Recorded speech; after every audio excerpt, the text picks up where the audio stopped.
Assalamualaikum warahmatullahi wabarakatuh. Allahumma shalli ala sayyidina Muhammad wa ala ali sayyidina Muhammad. Yang saya hormati pengasuh Pondok Pesantren Zainul Hasan Genggong, yakni Kiai Hasan Mutawakil Allah SHMM. Yang saya hormati Rektor Universitas Islam Zainul Hasan Genggong, yakni Bapak Dr. Abdul Aziz, yakni Asosiat Dr. Abdul Aziz Wahab BAMHG. Yang saya hormati Dekan Fakultas Tadris Umum, yakni Dr. Wahyu Lestari MPD. Yang saya hormati Prodi Tadris Ilmu Pengetahuan Sosial, yakni Bapak Babul Bahrudin MPD. Juga tidak lupa pula kepada dosen pembimbing 1, yakni Babul Bahrudin MPD, dan juga dosen pembimbing 2, yakni Ibu Nining Yunarsi MPD. Perkenalkan, nama saya Khairul Nisa dari Prodi Tadris Ilmu Pengetahuan Sosial dengan NIM 221210500086. Di sini saya akan memaparkan hasil seminar proposal saya yang berjudul Konstruksi Makna Pendidikan Perempuan dalam Perspektif Masyarakat Rural dan Nilai Gender di Desa Pandalaras, Kecamatan Kucil, Kabupaten Probolinggo. Di sini saya akan memaparkan dari bab 1, bab 2, dan bab 3. Nah, di sini dimulai dari yang bab pertama dulu, yaitu di sini ada latar belakang. Dan latar belakang, pendidikan merupakan landasan utama dalam meningkatkan kualitas sumber daya manusia serta berperan penting dalam menciptakan kesetaraan sosial dan gender. Jadi, pendidikan itu bukan hanya menambah atau mengubah pola pikir kita, namun di situ dapat menciptakan kesetaraan sosial dan gender di dalamnya. Nah, di Indonesia, meskipun pendidikan telah diupayakan secara luas melalui kebijakan pemerintah, namun masih terdapat timbangan akses, terutama bagi perempuan di masyarakat pedesaan. Nah, bisa kita lihat pada data resmi dari Badan Pusat Statistik atau BPS tahun 2025 menunjukkan adanya perbedaan persentase lulusan pendidikan di pedesaan. Persentase perempuan yang lulus SMA atau sederajat laki-laki itu terdapat 24,79%, lebih tinggi, sedangkan perempuan yaitu 19,55%. Nah, sudah kita lihat perbedaannya yang sangat jauh antara laki-laki dan perempuan. Nah, hal ini dipengaruhi oleh faktor ekonomi, budaya, dan persepsi orang tua yang masih memandang peran perempuan yang lebih pada ranah domestik. Menyikapi fenomena tersebut terlihat di Desa Pandalaras, di mana pendidikan anak perempuan kurang diprioritaskan karena adanya tekanan sosial dan nilai gender tradisional. Oleh karena itu, penelitian ini bertujuan untuk memahami bagaimana persepsi orang tua, nilai gender, dan tekanan sosial membentuk keputusan pendidikan anak perempuan. Kita lanjut kepada rumusan masalah. Nah, rumusan masalah yang pertama yaitu bagaimana persepsi masyarakat rural terhadap pendidikan perempuan di Desa Pandalaras, Kecamatan Kucil, Kabupaten Probolinggo. Nah, yang kedua yaitu nilai-nilai gender apa saja yang mempengaruhi cara masyarakat rural memaknai pendidikan perempuan di Desa Pandalaras, Kecamatan Kucil, Kabupaten Probolinggo. Dan yang terakhir, bagaimana konstruksi makna pendidikan perempuan terbentuk melalui interaksi antara persepsi masyarakat rural dan nilai-nilai gender di Desa Pandalaras, Kecamatan Kucil, Kabupaten Probolinggo. Next, untuk tujuan penelitiannya. Nah, tujuan penelitian yang pertama untuk menganalisis persepsi masyarakat rural terhadap pendidikan perempuan di Desa Pandalaras, Kecamatan Kucil, Kabupaten Probolinggo.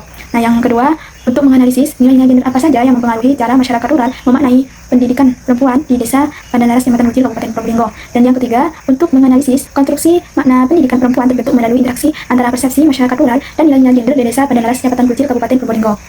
Nah, next untuk manfaat penelitian ini. Penelitian ini sekurang-kurangnya diharapkan memberikan manfaat, yaitu 1. Manfaat teoritis. Penelitian ini diharapkan dapat memberikan kontribusi bagi pengembangan kajian ilmu sosial dan pendidikan, khususnya yang berkaitan dengan pendidikan perempuan, menyadari masyarakat rural, dan studi gender. Penelitian ini juga diharapkan dapat memperkaya kajian mengenai bagaimana makna pendidikan perempuan dibentuk dalam kehidupan sosial masyarakat dalam perspektif teori konstruksi sosial yang dikemukakan oleh Peter L. Bergel dan Thomas Lukman, yang terbentuk melalui proses interaksi, interpretasi, dan pemaknaan yang berkembang dalam masyarakat. Nah, yang kedua yaitu manfaat praktis, yaitu pertama untuk masyarakat Desa Pandalaras, yang kedua yaitu untuk lembaga pendidikan dan tenaga pendidik, dan yang ketiga pemerintah serta peneliti selanjutnya. Next, untuk kajian penelitian terdahulu. Untuk memperkuat landasan ilmiah dan memastikan kedudukan penelitian dalam studi akademik yang ada, perlu dilakukan untuk peninjauan terhadap penelitian sebelumnya yang relevan. Nah, di sini peneliti mengambil satu penelitian terdahulu, yakni artikel yang ditulis oleh Ustutiva Korri DKK pada tahun 2025 dengan penelitian yang berjudul Marginalisasi Perempuan dalam Sistem Patriarki dengan menggunakan metode literatur review atau studi kepustakaan, menganalisis proses jurnal ilmiah, yaitu buku dan teori yang relevan terkait marginalisasi perempuan dan sistem patriarki. Kemudian penyajiannya dalam bentuk deskriptif naratif. Hasil penelitian menunjukkan bahwa dalam patriarki masih kuat dalam masyarakat modern dan menempatkan laki-laki sebagai pusat kekuasaan. Perempuan yang mengalami marginalisasi dalam berbagai bidang seperti pendidikan, budaya, media, politik, ekonomi, dan ranah domestik. Dalam bidang pendidikan, masih terdapat keluarga yang lebih mengutamakan pendidikan anak laki-laki dibanding perempuan. Kesetaraan gender dalam pendidikan tetap menjadi isu nyata yang dipengaruhi oleh budaya patriarki, stereotip gender, serta keterbatasan ekonomi dan dukungan keluarga. Sebagian besar penelitian berfokus pada kebijakan gender, tingkat partisipasi, dan hubungan antara tingkat pendidikan dan stereotip gender. Nah, di sini pada tinjauan sebelumnya itu ada 8, namun peneliti mengambil satu saja untuk contoh bahwa penelitiannya juga sama, meneliti tentang ketidaksetaraan gender, namun di situ tidak difokuskan kepada pendidikan. Next, bab 2, kajian teori. Kajian teori 1, konsep makna pendidikan perempuan. A. Pengertian makna pendidikan. Makna dari pendidikan berkaitan dengan individu atau kelompok masyarakat yang memandang, mengevaluasi dan memberi arti terhadap pendidikan dalam kehidupan mereka. Dalam sudut pandang sosiologi, makna pendidikan dipengaruhi oleh nilai budaya, pengalaman hidup, kondisi sosial dan lingkungan keluarga yang membentuk cara pandang seorang terhadap pentingnya pendidikan. B. Indikator makna pendidikan. Indikator tersebut meliputi 1. Pandangan tentang tujuan pendidikan, seperti apakah pendidikan dipandang sebagai cara untuk memperoleh pengetahuan, meningkatkan status sosial, atau sekedar memenuhi kewajiban sekolah. 2. Harapan mengenai tingkat pendidikan, seperti harapan orang tua agar anak mereka melanjutkan pendidikan hingga tingkat tertentu. 3. Mendukung keluarga terhadap pendidikan yang berupa motivasi, perhatian, atau bantuan keuangan. 4. Keputusan keluarga tentang pendidikan, seperti apakah akan melanjutkan atau menghentikan pendidikan anak yang dipengaruhi oleh nilai-nilai, norma-norma, dan kondisi sosial dan ekonomi keluarga. Next, C. Pengertian pendidikan perempuan. Pendidikan adalah bekal yang sangat penting bagi seorang anak perempuan, sebab perempuan yang memiliki pendidikan cenderung lebih mandiri, tangguh, dan dapat melaksanakan peran serta tanggung jawabnya dalam keluarga, lingkungan sosial, dan kemajuan negara. Melalui pendidikan, perempuan mendapatkan kesempatan yang lebih besar untuk memperoleh ilmu, keterampilan, dan akses untuk terlibat secara aktif dalam proses pengambilan keputusan, baik dalam ranah domestik maupun dalam masyarakat. Next, D. Hak pendidikan bagi perempuan. Hak untuk memperoleh pendidikan bagi perempuan seharusnya dijamin setara dengan anak laki-laki, mengingat ini merupakan bagian dari hak fundamental dan pengembangan sosial yang merata. Akses yang setara terhadap pendidikan memberi perempuan kesempatan untuk mengembangkan diri sepenuhnya, meningkatkan kemampuan dan keterampilan berpikir mereka, serta memperluas peluang bagi mereka untuk berpartisipasi dalam kegiatan sosial, ekonomi, maupun publik. Nah, next, D. Pendidikan perempuan dalam perspektif sosiologi pendidikan. Dalam perspektif sosiologi pendidikan, sekolah dianggap sebagai bagian dari masyarakat yang berfungsi dalam mewariskan serta mengubah nilai-nilai sosial. Pendidikan tidak berjalan secara terpisah, tetapi mencerminkan perkembangan struktur sosial dalam masyarakat dan memiliki kemampuan untuk memperbarui ataupun mengubahnya. Next, 2. Persepsi masyarakat rural terhadap pendidikan. A. Pengertian persepsi dalam psikologi maupun sosial. Persepsi adalah perception, yaitu cara pandang terhadap sesuatu atau mengutarakan pemahaman hasil olahan daya pikir. Artinya, persepsi berkaitan dengan faktor-faktor eksternal yang direspon melalui panca indera, daya ingat, maupun daya jiwa. Dalam pandangan sosiologi sosial, persepsi dipahami sebagai sebuah proses kognitif di mana seorang diminta memilih, mengatur, dan menafsirkan informasi dari lingkungan sosial yang membantu memahami, memberikan makna pada objek, peristiwa, maupun orang lain. Next, B. Faktor-faktor yang mempengaruhi persepsi masyarakat rural. Persepsi masyarakat rural di daerah pedesaan termasuk pendidikan untuk perempuan tidak terjadi begitu saja. Hal itu dibentuk oleh banyak pengaruh sosial dan budaya yang ada di komunitas mereka. Faktor utama yang mempengaruhi persepsi ini meliputi tingkat pendidikan, nilai-nilai keagamaan, dan pengalaman hidup individu maupun kolektif dari kelompok masyarakat tersebut. Tingkat pendidikan orang tua memiliki dampak besar pada pemahaman mereka tentang pentingnya pendidikan. Orang tua yang memiliki tingkat pendidikan yang lebih tinggi itu cenderung memiliki pandangan yang lebih terbuka terhadap kesetaraan gender dan kesempatan bagi pendidikan bagi anak perempuan mereka. Next, C. Peran masyarakat rural dalam pengambilan keputusan pendidikan. Di komunitas pedesaan, pengambilan keputusan tentang pendidikan anak bukan hanya tanggung jawab individu atau keluarga saja, namun juga sangat dipengaruhi oleh lingkungan sosial sekitarnya. Masyarakat di daerah pedesaan biasanya memiliki ikatan sosial yang kuat, tingkat dukungan komunitas tinggi, dan mereka masih menjaga nilai keterisian mereka tetap hidup. Next, D. Pola asuh dan orientasi pendidikan keluarga. Pola asuh adalah cara orang tua dalam membimbing, mengarahkan, dan membentuk sikap serta perilaku anak sehari-hari. Dalam pendidikan, pola pengasuhan memiliki dampak besar pada motivasi belajar anak, kemampuan mereka untuk tetap bersekolah, dan bagaimana mereka memandang pentingnya pendidikan untuk masa depan mereka. Next, D. Konsep dan nilai-nilai gender dalam keluarga dan masyarakat. A. Pengertian gender atau kelamin. Kelamin atau seks merujuk pada perbedaan biologis antara laki-laki dan perempuan yang bersifat berarti, dan itu tidak dapat dipertukarkan. Sementara itu, gender adalah perbedaan yang tampak pada laki-laki dan perempuan apabila dilihat dan nilai dari tingkah laku. Gender merupakan suatu istilah yang digunakan untuk menggambarkan perbedaan antara laki-laki dan perempuan secara sosial. Next, B. Nilai-nilai gender dalam budaya patriarki. Nilai-nilai gender merupakan seperangkat kepercayaan, norma sosial, dan harapan yang ada dalam masyarakat tentang peran, tanggung jawab, dan perilaku yang dianggap pantas bagi laki-laki dan perempuan. Nilai-nilai ini terbentuk melalui proses sosial dan budaya yang berkelanjutan, yang terus-menerus membentuk bagaimana orang-orang dalam masyarakat melihat peran dan posisi kedua gender dalam kehidupan sehari-hari. Nilai-nilai gender ini terkait erat dengan budaya patriarki yang berkembang dalam berbagai struktur sosial. Budaya patriarki adalah sistem sosial yang memberikan lebih banyak kekuasaan dan kendali kepada pria di banyak bidang kehidupan, baik di rumah maupun di masyarakat. Jadi untuk perempuan di sini sangat minim sekali. Next, C. Konstruksi sosial peran laki-laki dan perempuan. Konstruksi sosial peran gender merujuk pada proses di mana masyarakat menciptakan makna, harapan, dan pembagian peran berdasarkan gender. Melalui interaksi sosial, peran tersebut tidak hanya ditentukan oleh faktor biologis, tetapi juga nilai-nilai, norma dan budaya yang berkembang dalam suatu komunitas, baik dalam keluarga, sekolah, maupun dalam kehidupan sosial yang lebih luas. Konstruksi sosial dapat mempengaruhi bagaimana orang tua memahami pentingnya pendidikan bagi anak perempuan mereka.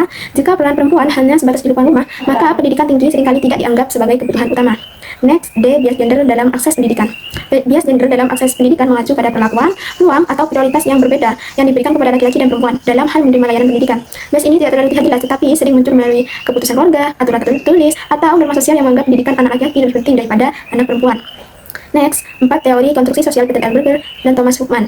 Struktur utama dari teori sosial yang dikemukakan oleh Peter L. Berger dan Thomas Huckman menjelaskan bahwa realitas sosial terbentuk melalui 3 langkah utama, yaitu eksternalisasi, objektivasi, dan internalisasi. Ketiga langkah ini terus berlangsung dalam bentuk aksi dalam kehidupan sosial. Langkah pertama adalah eksternalisasi. Eksternalisasi adalah proses di mana orang yang mengekspresikan diri melalui tindakan, pemikiran, dan interaksi sosial. Yang B. Objektivasi. Objektivasi terjadi ketika hasil dari proses eksternalisasi menjadi sesuatu yang terlihat objektif dan dianggap sebagai realitas yang berdiri sendiri. C. Internalisasi. Internalisasi adalah proses di mana individu menyerap kembali realitas sosial yang telah terjadi dalam kesadaran mereka. Individu menerima norma dan nilai yang ada sebagai hal yang biasa, benar, dan alami.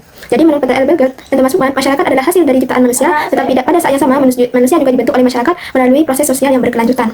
Next, B. Kerangka konseptual. Kerangka konseptual dalam penelitian ini menunjukkan cara pembentukan makna pendidikan perempuan dari sudut pandang masyarakat desa yang dipengaruhi oleh nilai-nilai gender yang berkembang di lingkungan sosial dan sekitarnya. Nilai-nilai gender dalam komunitas pedesaan menjadi dasar dalam membentuk persepsi tentang peran dan posisi perempuan, termasuk dalam aspek pendidikan. Nilai-nilai tersebut kemudian membentuk pemahaman tentang pendidikan bagi perempuan melalui proses sosial yang dijelaskan dalam teori konstruksi sosial Peter L. Berger dan Thomas Hoffman melalui 3 tahapan, yaitu eksternalisasi, objektivasi, dan internalisasi. Next. Sekarang bab 3, yaitu metode penelitian.